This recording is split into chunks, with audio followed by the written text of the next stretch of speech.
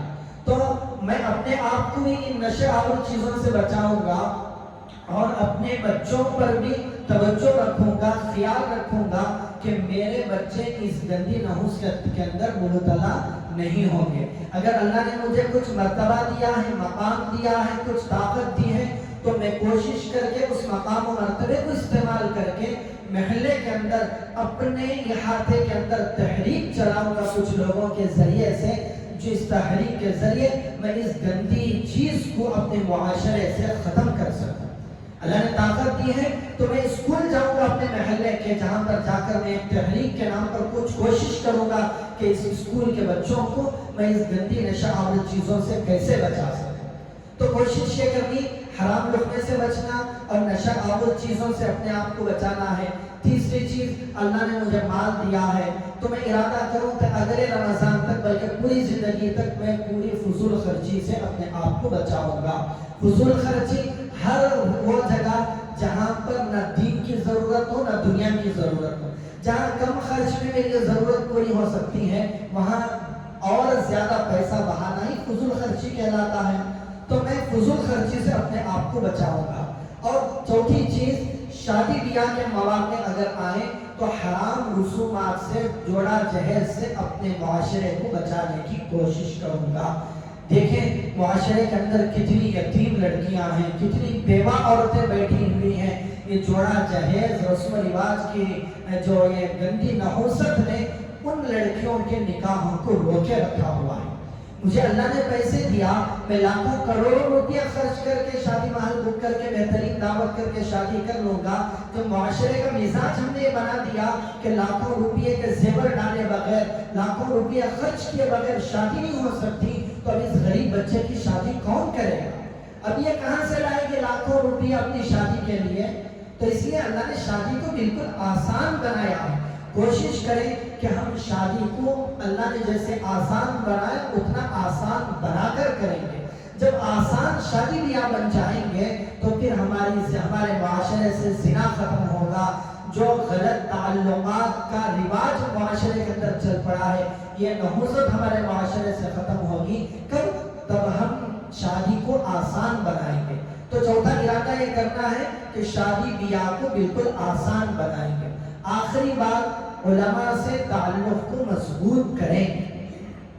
جب آپ یہ چاہتے ہیں کہ میری میڈیکل کنڈیشن اسی وقت صحیح ہوگی جبکہ میرا تعلق کسی ڈاکٹر سے ہوگا، مجھے تھوڑا سا سر میں درد ہوا، میرا فیملی ڈاکٹر ہے، مجھ سے کال کر کے بتاؤں گا کہ فلاں ہو رہا ہے، وہ دوا بتائے گا، میں فوراً لے لوں گا۔ ہم یہی سمجھتے ہیں کہ میرا تعلق کسی ڈاکٹر سے کسی ہاسپٹل سے رہے گا تو میری کنڈیشن صحیح رہے گی۔ ہم یہ کیسے سمجھ لیتے ہیں کہ میں کسی عالم سے تعلق رکھے بغیر، علماء سے کٹے بغیر اپنے دین کو صحیح رکھوں؟ تو اس لیے اپنے دین کی حفاظت کے لیے، ایمان کی حفاظت کے لیے علماء سے تعلق رکھیں، اپنے دینی مسائل کو علماء سے حل کریں، اپنے مسائل کو جو عالم نہیں ہیں، جو علم دین کو صحیح طریقے سے حاصل نہیں کیے ہوئے ہیں، ان لوگوں کے پیچھے اپنے ایمان کو، اپنے اعمال کو برباد نہ کریں، چاہے وہ کسی انجینئر کے پیچھے ہو، چاہے وہ کسی پروفیسر کے پیچھے ہو۔